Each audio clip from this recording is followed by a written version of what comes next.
Gwe Qute Kaye gwe walaba ng'atudde n'akatala k'emmotoka mu ngalo ne Qute Kaye ayimiridde wano aliwa gwe wandyagadde bw'oba tolina ttima. Nze nsuubira nti Katonda yankola kye yankola kyonna ekyambako mu bulamu bwange okunsanga n'akatala wonna we mwandaba bandaba n'ebbongo nga nywa enjaga yakikola nsobole okuwa muganda wange Munnayuganda amaanyi n'essuubi nti singa otunula gy'olaga kiri bulungi. Ekitegeeza obulamu bwakutambula ng'otunudde gy'olaga. Bw'ona atunula emabega teweesiimye kubanga osembye nakyo. Ngenda mu maaso n'obulamu. Era nsaba buli muntu yenna alina ndaba olwaleero togeza n'olwo oba kiki ekikutuuseeko oba kiki ekibaddewo, genda mu maaso n'obulamu. Ndi bulungi. Katonda mulungi nnyo nnyo nnyo, kigamba abantu buli ssaawa kubanga Katonda gye kiggwera kubanga gye kyatandikira essebo.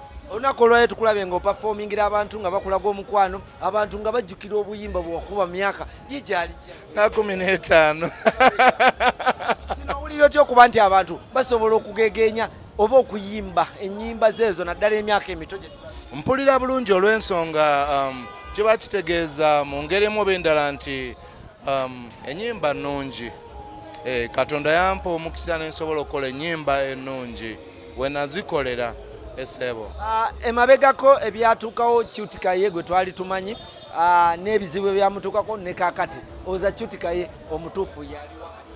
Omanyi kyekyo ekiri ku bulamu nti obulamu tebusigala mu kifo kimu, obulamu bugenda mu maaso. So kiri gy'oli gwe ng'omuntu okugenda mu maaso n'obulamu oba okusigala emabega w'obulamu. So kaakati nze nkusiba era nkusuubiza nti ngenda mu maaso n'obulamu. Era nsaba buli muntu yenna alina ndaba olwaleero togeza n'olwo oba kiki ekikutuuseeko oba kiki ekibaddewo, genda mu maaso n'obulamu. Ebintu ebyabaawo tebirina mugaso mu bulamu bwa muntu. Ebintu ebirina omugaso mu bulamu bw'omuntu byebyo ebintu ebigenda mu maaso. Nkuwa ekigezo kiringa okubeera nga otambula naye ng'otunudde mabega, n'obeera ng'otambula naye ng'otunudde naye bw'ogenda mu maaso. Kyekiyinza obaawo emmotoka betakukoona ogwa mu kinnya weekoona otomera wabeerawo kavuyo keerere singa ogeza n'otambula ng'otunula mabega. Ekitegeeza obulamu bwakutambula ng'otunudde gy'olaga. Bw'ona atunula emabega teweesiimye kubanga osembye nakyo. Era mbagamba Bannayuganda bannange nze nsuubira nti Katonda yankola kye yankola kyonna ekyambako mu bulamu bwange okunsanga n'akatala wonna we mwandaba bandaba n'ebbongo nga nywa enjaga yakikola nsobole okuwa muganda wange Munnayuganda amaanyi n'essuubi nti singa otunula gy'olaga kiri bulungi. Olw'ensonga kiri bulungi. Katonda buli muntu gwe yatonda n'akulekawo nga tofudde mu COVID, tofudde wali ne wali, alina pulaani nnungi nnyo gy'oli yeesinga. Naye totunula mabega, tunula gy'olaga. Tulabye baganda baffe bangi naddala abayimbi abakozesa drugs era abamu zibalemeredde okuvaako. Gwe wakozesa amagezi kyago okuba nti weesonyiwa ebintu bino? Well, ekyo abantu abakyalemeddwa ogivaako manyi bagamba nti bwe kiri by the way nti addiction it is a brain disease and it is a reoccurring disease.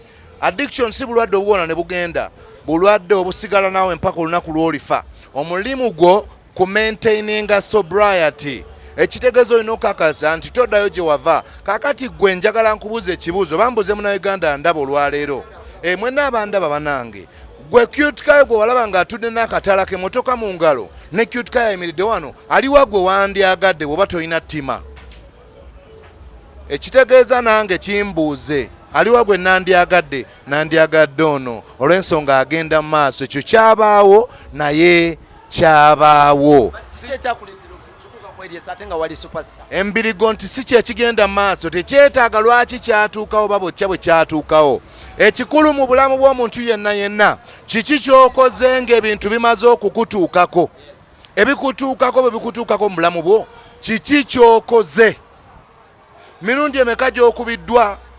Ekikulu si mirundi gy'okubiddwa, ekikulu mirundi emeka gy'osituse ng'okubiddwa. Ekyo kye kigenda okufuula omusajja ow'enjawulo. Lwakubanga kiri gy'oli oli wa ddembe okugwa, okufuna obuzibu n'okuba, n'osigalawo ku ttaka, n'ofa bw'otyo. Kale nze enjawulo eriwo nti nandyagadde okusingako ku bwe naali. Wafuuka mubulizi wa njiri. saafuka mubulizi wa njiri lwakuba nandyagadde ogibuulira olw'ensonga enjiri terina kyeyogera kibi eri muntu.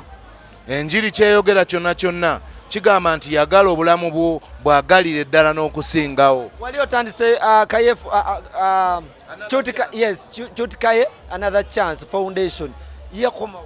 Another Chance Foundation ekyaliwo. Ku Women's Day twalina ne Women's Mental Health March. Abakyala baasamba akapiira abawangula twabawa miliyoni emu, abaddako twabawa emitwalo 6, abokusatu bafuna emitwalo 4. Nga tugezaako okwempowering abakyala ku lunaku lwabwe olwo nti obulwadde bw'omu mutwe abantu bw'asanga omuntu ng'atambula aveve ng'ayogera yekka tayambadde ngo yagamba oyo mulalu mumuviire mumuzze ebbali, naye obwo bulwadde bw'omuteeka mu ddwaliro awona n'atereera. Omuntu bw'asanga omuntu ng'anywa akayaga ali awo bimusobedde agamba oyo muyaga, naye obwo bulwadde.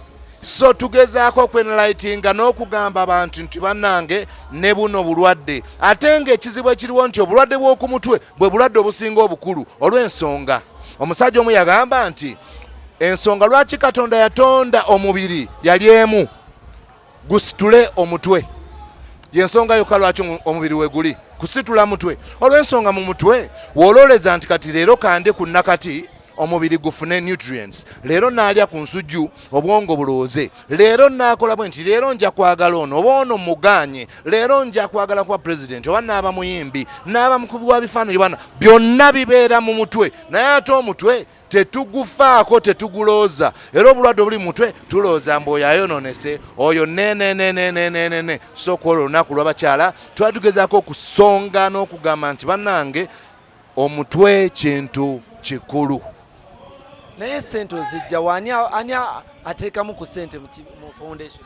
Ali muntu omu ng'ase kale omuntu omu ultimately Katonda.